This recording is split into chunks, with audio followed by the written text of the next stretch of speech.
Halo, selamat pagi. Pagi Bu. Boleh perkenalan diri terlebih dahulu?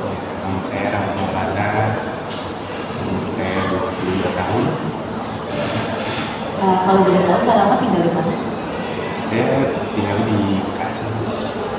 Baik, izin perkenalkan diri saya ya. Saya Sitesa, saat ini saya sebagai konselor kamu. Kalau boleh tahu, gimana kabar Kak Rahmat hari ini?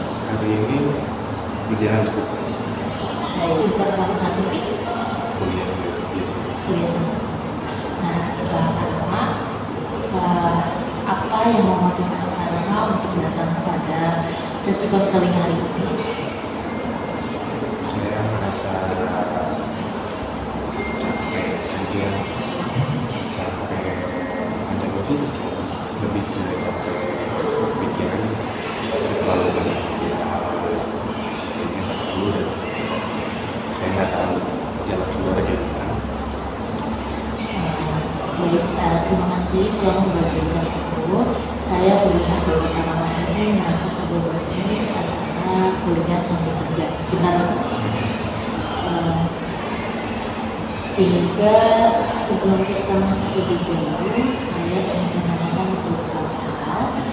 Apa yang menjadi rutinitas setiap hari karena dari kuliah maupun kalau di tempat kerja? Aktivitasnya kuliahnya pagi, kerjanya malam, Setiap hari begitu. setiap hari gitu. Untuk waktu kerjanya, apakah ada free-nya atau memang setiap hari full time? Kalau waktu libur sih 3 kali, 3 kali setiap bulan, 4 ya, berarti seminggu sekali libur. Kuliah itu cuma sampai hari Jumat, Sabtu Minggu nggak ada kuliah kosong. Kalau kerja ya libur paling weekday. Berarti karena libur di hari weekday. Jadi Sabtu Minggu untuk apa weekend benar-benar tidak ada waktu untuk diisi dengan bekerja. Karena untuk perasaan kakak saat ini mengikuti konseling, apakah kakak merasa cemas? Lumayan sih karena kan ini pertama kali buat saya. Kalau misalnya merasa cemas itu wajar Kak, karena setiap orang dalam sesi konseling ini mungkin merasakan takut ceritanya tidak diterima, takut ceritanya tidak tersampaikan dengan baik. Nah, maka dari itu saya di sini di ruang ini kakak bisa mengekspresikan apapun, apa yang kakak rasakan kakak bisa utarakan kepada saya gitu, sehingga nanti kita bisa mencapai suatu tujuan yang baik gitu kan. Nah, dalam konseling ini juga kita sifatnya kolaboratif, jadi tidak hanya saya yang memberikan suatu solusi, tapi kakak juga ikut terlibat dalam solusi tersebut, di mana nanti hal itu bisa mencapai kita untuk strategi yang lebih baik gitu Pak. Nah, hal itu menjadikan Karama supaya Karama merasa aman di sini. Jika ada pertanyaan dari saya yang kurang mengenakan atau menurut Karama itu privasi, silakan Karama beritahu kepada saya, karena perasaan Karama ini sangat penting bagi saya. Nah, sebelumnya kakak bekerja sudah berapa lama? Saya bekerja udah berjalan 1 tahun. 1 tahun.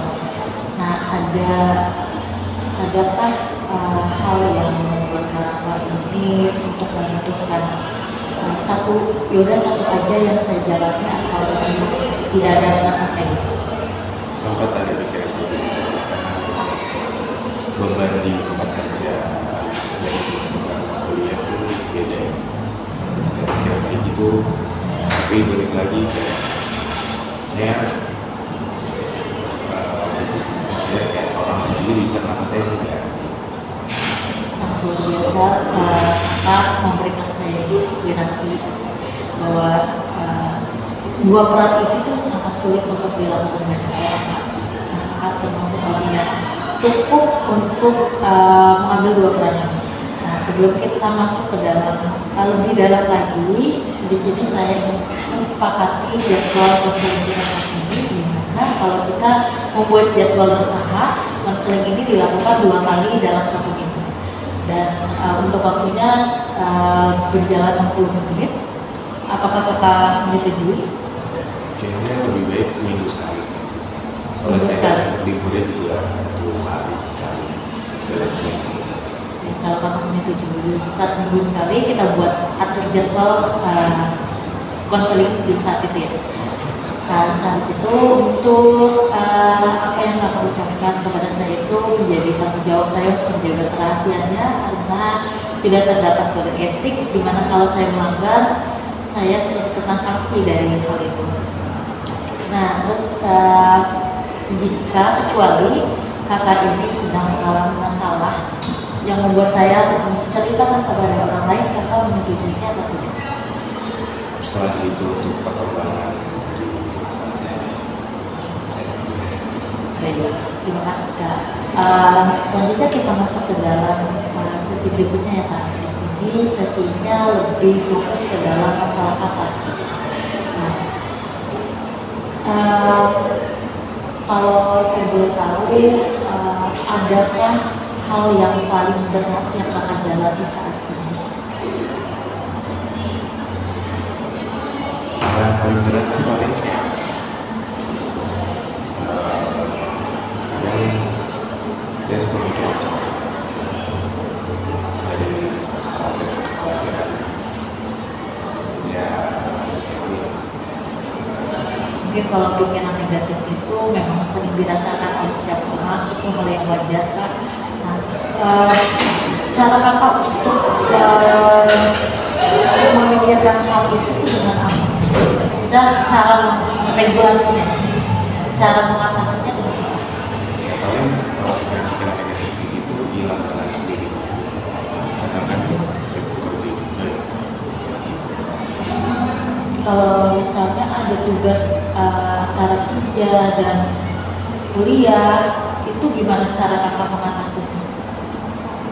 kalau itu ya cukup apa ya cukup tricky sih karena harus bagi waktu ya. Kalau untuk sekarang sih sering kepikiran juga masalah itu cuman balik lagi kayak udah jalan dulu aja. Apakah ada perasaan untuk ya udahlah untuk memilih kerja aja atau memilih kuliah aja gitu? Kadang sih sering kepikiran kayak gitu tapi ya saling bisa dijalani dua-duanya. Biasanya hal apa yang bikin kakak jadi memikirkan hal itu? Capek sih. Apakah kamu mengalami stres juga? Gak tahu ya tapi kadang ada pikiran-pikiran negatif itu tadi sih yang muncul lagi gitu tiba-tiba Pikiran negatif seperti apa? Yang biasanya sering muncul ya kayak lebih ke nyalahin diri sendiri aja kenapa nggak bisa ngejalanin pas capek terus pas menyerah jadi kayak nyalahin diri sendiri orang tua untuk apa yang terjadi sendiri ya kurang lebih sih ya menuntut hal itu. Karena kakak merasa cemas, saya coba beberapa teknik yang bisa kakak lakukan setiap harinya. Kalau kakak merasa cemas, coba kakak tepuk pundak kakak, lalu mengatakan hal-hal yang positif terhadap diri kakak. Apa yang menjadi tujuan kakak untuk mengambil 2 bulan itu. Lalu yang kedua, kakak bisa duduk atau mencari waktu luang untuk sendiri dulu. Habis itu memejamkan mata, lalu menghabiskan maksudnya menarik napas dan coba untuk tahan dulu, tahan, habis itu dikeluarkan. Nah, apakah kakak mau coba teknik itu? boleh Coba coba. boleh tahu gimana napas, pejamkan mata, habis itu tunggu selama 5 detik, keluarkan napas tersebut pelan-pelan, ulang sampai 3 kali, keluarkan, 1 kali lagi, keluarkan. Coba kakak mata teknik yang tadi kakak lakukan itu bisa dilakukan setiap harinya saat kakak di kerjaan atau di tempat kerja lagi merasakan stres atau cemas, itu bisa kakak lakukan. Jadi itu menjadi rutinitas kakak di saat keadaan kakak sedang kewalahan, itu bisa dilakukan. Nah, ini sesi kita terakhir ya kak. Dari saya meninjau kembali dari tujuan-tujuan yang awal, menurut kakak apakah tujuan tersebut sudah terpenuhi? Ya, pertama saya merasa lega karena saya bisa cerita. Yang kedua, saya jadi punya cara untuk menangani ketika kekhawatiran itu datang. Saya bisa punya waktu untuk lebih tenang. Lumayan. Itu hal bagus kak. Dari saya lihat kemampuan kakak buat regulasi emosi atau mencapai teknik yang tadi itu kakak udah bagus gitu prosesnya. Nah, sekarang kakak harus bisa menjadi pribadi yang lebih baik lagi dari sebelumnya. Kalau misalnya ada suatu tekanan yang menghadapi kakak, coba kakak selesaikan dengan baik. Saya yakin kakak mampu dan saya yakin kakak bisa melalui hal ini. Nah, ini sesi terakhir kita yang sudah selesai. Terima kasih telah menyempatkan waktu kakak untuk bercerita. Kita saat ini udah kakak. Kalau misalnya kakak memang membutuhkan saya lagi, saya bersedia. Jika kakak kontak saya. Semoga kakak sehat selalu dan semoga kakak bisa menjalani sehari-harinya dengan baik. Terima kasih ya kak.